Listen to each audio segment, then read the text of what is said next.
Sometimes late at night, when the world finally goes quiet, I like to imagine that time is not a straight line, but a breath, in and out. A slow cosmic inhale, and then someday a long, gentle exhale. I'm sitting here in a small room, the kind where the walls feel close and kind, not trapping. The air is still. I can hear the low hum of something in the distance, maybe a fridge, maybe a street lamp buzzing outside. There's a faint smell of dust and old paper. My hands are warm around a cup that's gone from hot to just a little above cold. And I'm thinking about this strange idea. What if the universe didn't just begin once and move forward forever? What if it bounces? Not like a ball flying and hitting the ground. More like a heartbeat. More like a tide. The big bounce. People say it like it's a simple phrase, but to me it feels like a small crack in the wall of how I was taught to imagine everything. Most of us grew up with this idea of the Big Bang. Once, long ago, everything was squeezed into almost nothing. Then suddenly, boom, it's still expanding. Space stretching like dough being pulled. Galaxies rushing away from each other. Stars burning out, time marching forward. But what if that's not the whole story? What if what we call the beginning isn't the first beginning? I remember being a kid, lying on the floor of my room at night, the window half open, the smell of cool air and damp soil drifting in from the garden. The street outside was almost silent. I'd stare at the ceiling and try to imagine nothing. No room, no house, no sky, no me. Just nothing. I'd always hit this soft panic, a feeling in my chest like missing a step on the stairs, because my mind couldn't hold it. It always wanted to put something there, a color, a sound, a feeling. True nothingness felt like trying to touch a shadow. Years later, when I heard about the Big Bounce, that same feeling came back. But this time, there was a strange comfort in it, because the Big Bounce says maybe there never was a true nothing. Maybe there has always been something. Maybe the universe didn't start from a final sharp zero. Maybe it was just passing through a moment of being very, very small and dense, then turning around. Imagine time not as a straight line, but as a loop that doesn't quite close. More like a slow wave. First, the universe contracts, pulls in, everything getting closer, tighter, hotter, denser. Galaxies drifting back toward each other over absurd stretches of time, stars dying and their remains gathering, space itself shrinking. Then, at some unimaginable moment, instead of collapsing into one impossible point and stopping, the universe bounces, like pushing a spring until it can't go any further, and then it pushes back. That bounce is what we call the Big Bang. Not the first note of a song, but a beat in an endless rhythm. There's this quiet strangeness in that idea, like finding out the old house you live in used to be something completely different long before you were born. You look at the walls, the floor, the tiny scratches on the wood, and you wonder what lives were here before yours. The Big Bounce is like that, but for everything. Maybe our universe is just the latest version, the newest story, in a long chain of universes that have expanded and contracted over and over before we ever arrived. When I think about that, I can almost feel it in my body. My chest rising and falling with my breath, the blood moving through my veins, that faint pulsing in my fingertips when I press them lightly together. The universe breathing too. Expanding, contracting, expanding. Science, when it gets close to the beginning of time, starts to sound like poetry by accident. There's this idea that if you rewind our cosmic film, galaxies that are now far apart would draw closer and closer. All the space between them would shrink. Temperatures would rise. At some point, the matter that makes stars and planets wouldn't exist as we know it. It would be this thick, hot soup of tiny particles moving so wildly that the idea of solid or liquid wouldn't make sense. Go further back, and even those particles might fade into something deeper, stranger, more unified. In the standard story, if you keep rewinding long enough, you reach a point where the laws we know break. A singularity, they call it. A point where our math gives up, where distances go to zero and densities go to infinity. It's like trying to divide by zero over and over again. The page fills with nonsense. The big bounce steps in and whispers, what if that point doesn't really exist? What if, before the universe became this hot, expanding thing, it was already something else, just shaped differently? Maybe there was an earlier universe, huge and old, that had been expanding for a long time, until slowly, almost shyly, it began to contract. A long twilight for galaxies and stars, drifting back together, falling toward a shared future. Gravity, which now pulls apples to the ground and keeps planets tied to their stars, would become the slow hand that gathers everything back in. Some people imagine that in that previous phase, black holes would grow fatter and fatter, swallowing stars, gas, even light itself, until they start to dominate the scenery. Space would get darker as the last stars burn out, leaving behind black holes and cold cinders, like a fire reduced to black logs and faint ash. And then when the universe becomes small enough, dense enough, maybe the same rules that make black holes so strange would begin to apply to everything, not just to a few corners of space. It's as if the universe is a dancer moving on a stage of space-time, and at some point the stage folds in on itself. The dancer, the steps, the music, the lights, all pulled into one tight knot. Then somehow, impossibly, that knot flips inside out and becomes a new, wide-open stage with new possible moves, new music, new light. We give that flip a name: bounce. I don't know about you, but there's something deeply human in this idea of bouncing instead of just beginning once. It feels closer to how our own lives go. We fall, we get up, we break, we heal. Our hearts crack, and then somehow they hold again. Even the ordinary things, sleeping and waking, day and night, breathing in and out. I have memories of times in my life when everything felt like it was collapsing inward. Jobs ending, people leaving, plans falling apart. Those days had their own gravity, pulling my thoughts into a small, dense place. Back then it felt like an ending, full stop, singularity. But then slowly, almost without noticing, things expanded again. New people, new chances, new versions of myself. I look back now and it feels like a tiny personal bounce, a contraction that didn't stay a collapse. When I hear physicists speak quietly about a possible big bounce, I can't help but feel that same flavor. The idea that endings might really be turns. Not walls, but corners. There's a kind of cosmic detective work behind all of this. We look at the sky, at the faint glow left over from the early universe, a soft microwave hiss that fills space. We call it the cosmic microwave background, but you can imagine it as the cooled down aftertaste of the universe's early heat.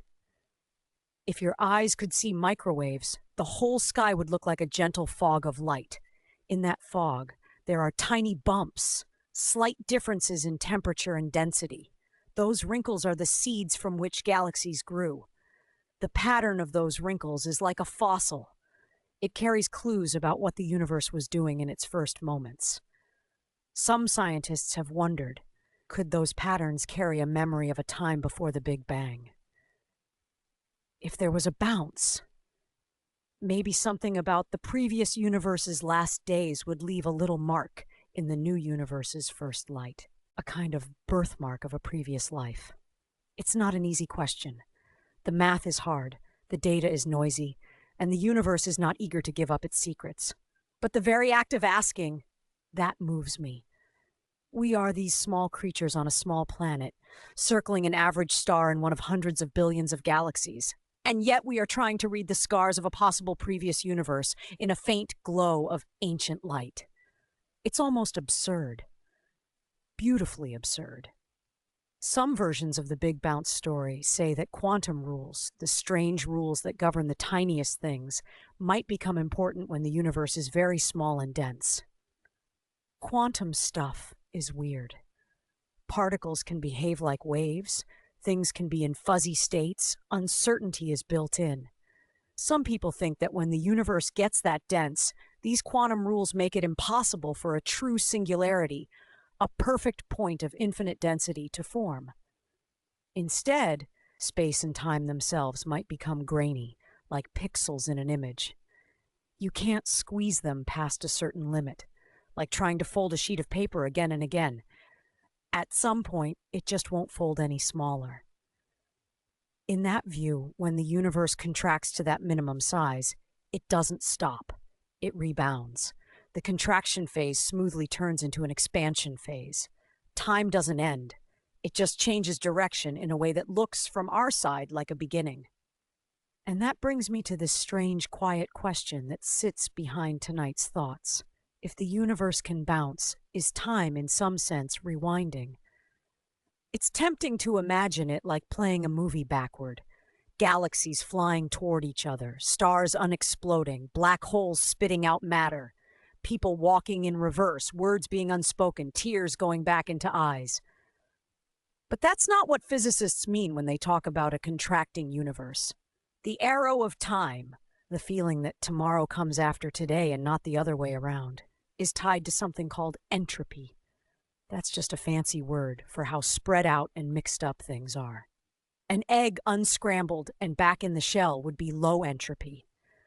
An egg broken and mixed and fried is higher entropy. The universe, as it ages, seems to move from ordered states to more mixed, messy ones. In a bouncing universe, entropy probably still grows. Even during a contraction, things may still get more complicated, more tangled, more messy. So it's not a rewind in the sense of going back to exactly how things were. It's more like stepping into a new chapter of the same book, where the pages curve back toward the beginning, but the story is different. Still, something about a cosmic contraction feels like a kind of reversal. Space, which has been stretching and stretching, would begin to shrink. Distances would pull in. The night sky, over insane lengths of time, would change in ways we can barely picture. Galaxies that now appear frozen in their slow spin would start to come closer together.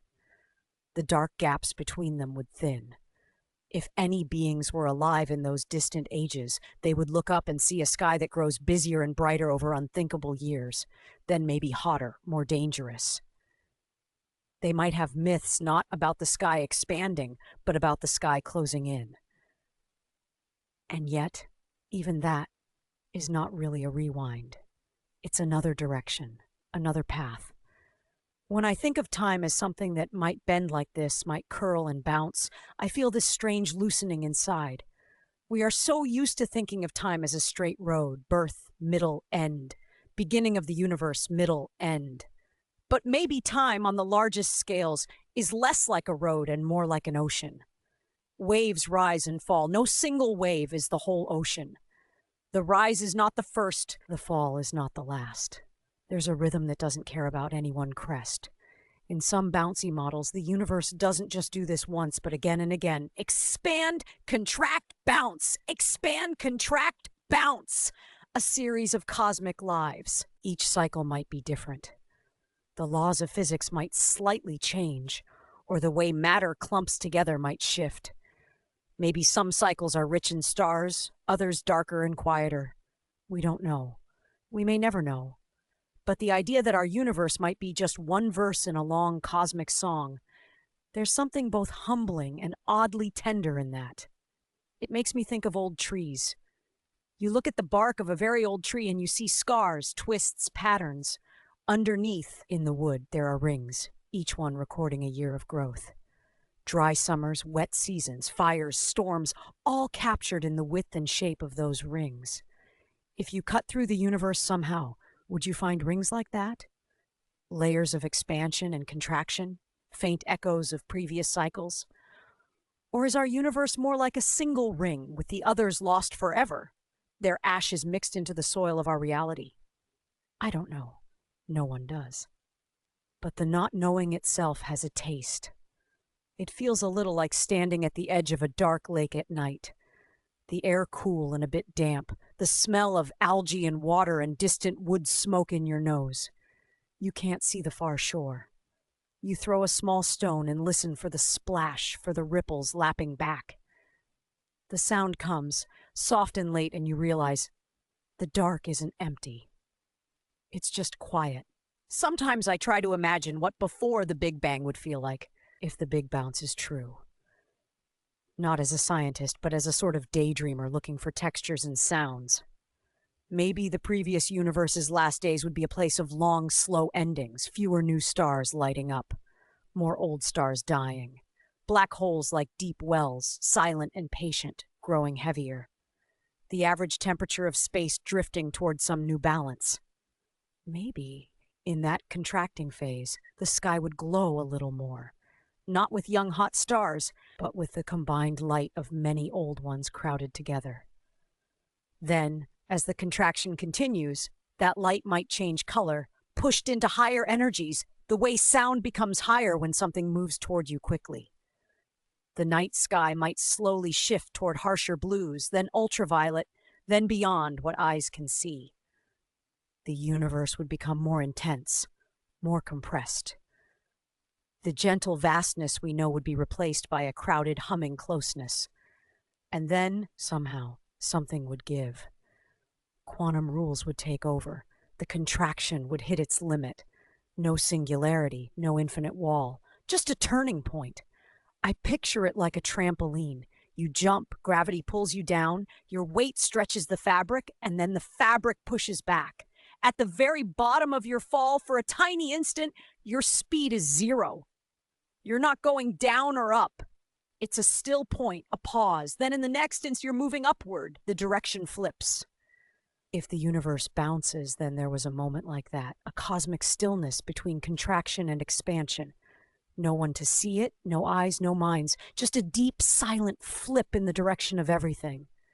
And then, expansion.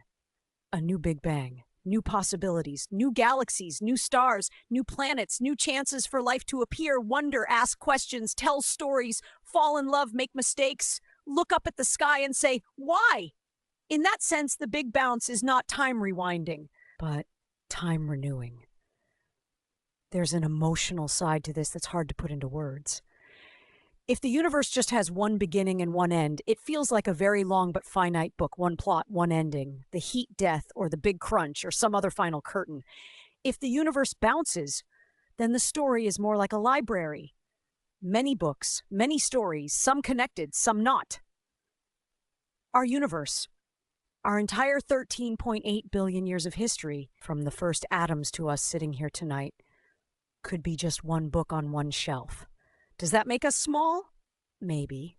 But we were always small. Does it make us meaningless? I don't think so. To me, it makes our meaning more intimate. Our value is not tied to being the only show that ever was. Our value is in the simple fact that we are here, now, awake enough to notice any of this at all. Think about it. If the universe has bounced many times, then countless stars have burned in other cycles. Countless worlds may have formed and vanished under different laws with different shapes, different skies. Maybe in some cycles, no life ever formed. Maybe in others, life bloomed in ways we can't imagine, with senses we can't name, with questions we would never think to ask. But right now, in this cycle, on this small world, you and I exist. We are part of the universe that has learned to say the word universe and wonder what it means. Sometimes when I walk outside at night, the smell of the air changes as I move from one street to another. A hint of wet stone here, a trace of car exhaust there, a faint sweetness from some unseen flower. I look up and the stars are always there, but my feeling toward them shifts with my mood. On some nights, they feel cold and far, like distant machinery. On others, they feel like old friends I don't fully know. Thinking about the Big Bounce, they start to feel resilient. Not these specific stars, but the fact of starlight itself. Even if this universe ends in some contraction or freeze or transformation, the pattern of universes might go on. Light might rise again in some later cycle. Not as a rerun, but as a new episode. Is time rewinding? Maybe not in the simple movie reverse way we'd first imagine. The broken glass doesn't reassemble. The people we've lost don't come back in the same way. The moments we've lived don't play backward like a tape. But maybe the universe's larger rhythm does have a kind of breathing, a kind of return. Not of the same, but of the possibility of new. And that thought, for me, changes how I feel about endings, even the personal ones. We're told a lot that you only live once. And in the strict sense, that's probably true. I will only be this person, in this body, in this time, once. You will only be you once. There's a bittersweet taste to that. But if the universe itself keeps finding ways to be reborn in new cycles, then there is, buried deep in reality, a kind of stubbornness, a refusal to let existence be a one-time thing. The universe, in some very large and mysterious sense, keeps trying again. On evenings when I feel tired or small, that thought sits beside me like a quiet friend. It doesn't fix anything. It doesn't erase pain or confusion. But it adds a layer of depth to the silence. This room, these walls, this breath, all of it sits in a universe that might have had grandparents and might have grandchildren. We're in the middle of a much bigger family story than we can see. There is also this other side. We might be wrong. Maybe there was no bounce. Maybe the universe truly did begin from a singularity, a real sharp beginning of space and time. Maybe it will end once and never return. We don't have final answers. Our tools are small. Our time is short. We are like children on a beach, drawing shapes in the sand and guessing the shape of the whole ocean. But whether or not the big bounce is how it really is, the idea, it does something gentle to the mind. It invites us to loosen our grip on the picture of time as a straight, merciless arrow. It opens a door to time as something more strange, more alive, more flexible. It suggests that what we call the beginning might not be an absolute, but a local turning point, a note in a larger song. I like to think of time as a story the universe is telling itself. In that story, the Big Bang is a dramatic opening, full of heat and light. The big bounce, if it's real, is the hidden chapter before the first page, and maybe the promise of more chapters to come. We are tiny characters in the middle of a sentence, aware enough to turn around and ask, how did this sentence begin? How will it end? Will there be another one after? And maybe the universe answers not in words, but in the way galaxies move, in the faint patterns of ancient light, in the quiet laws that shape matter and energy. We listen. We write equations. We build telescopes. We argue. We dream. We make art. We tell each other stories about bouncing universes and rewinding time, not because we're sure they're true, but because reaching for them feels like part of what it means to be conscious in a vast, unfinished reality. Right now, as we sit here, somewhere out there, space is still stretching. Galaxies continue their slow drift. New stars are being born in cold clouds of gas that smell, if you could somehow stand there and breathe, like metal and dust and faint chemical sweetness. Planets are forming, their surfaces molten or frozen or covered in oceans. On some of them, perhaps, simple molecules are learning how to copy themselves, starting the long, fragile path toward life. None of them know about the big bounce. None of them know about beginnings or endings. They just are. We, on this little world, are the ones who worry about time. We are the ones who fear our own endings and the universe's endings. We are the ones who write late-night monologues in quiet rooms, speaking softly into microphones, hoping someone out there will hear and feel a little less alone in the dark. If the universe truly bounces, then time is not an arrow shot once, but more like a wheel that keeps turning. Not in a perfect circle, not repeating the same path exactly, but looping through phases of expansion and contraction, birth and death, in ways we can barely imagine. Our whole history, from the first stars to your heartbeat right now, would be one arc on that wheel. And if it doesn't bounce, if this really is the one and only expansion, the one and only story, then that doesn't make it less miraculous. It makes each moment even more singular, more precious. The fact that there is anything at all, that there is light and sound and touch and memory and questions remains astonishing, bounce or no bounce. As I sit here, The room feels a little different now. The air is the same. The faint hum is still there. The cup in my hand is almost cold.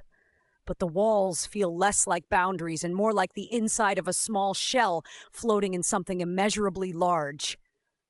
Somewhere beyond the roof, beyond the clouds, beyond the faint glow of city lights, the universe is doing whatever it does, expanding, maybe planning a far future contraction, maybe not.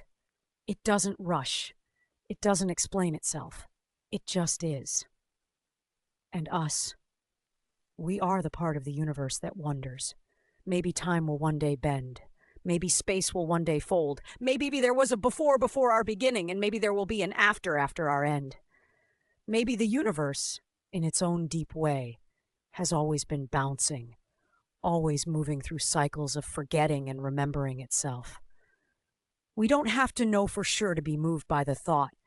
It's enough for now to sit here together in the soft dark, listening to the faint sounds of our own breathing, feeling our hearts beat, and knowing that, whatever the ultimate shape of time is, we are part of its pattern. For a brief, shining moment, we are aware of the mystery. We look out at the universe, and in some quiet way, the universe looks back through us. And whether time is a line or a loop or a breath that never quite ends, we are here in this instant carried by it. That in itself is a kind of miracle.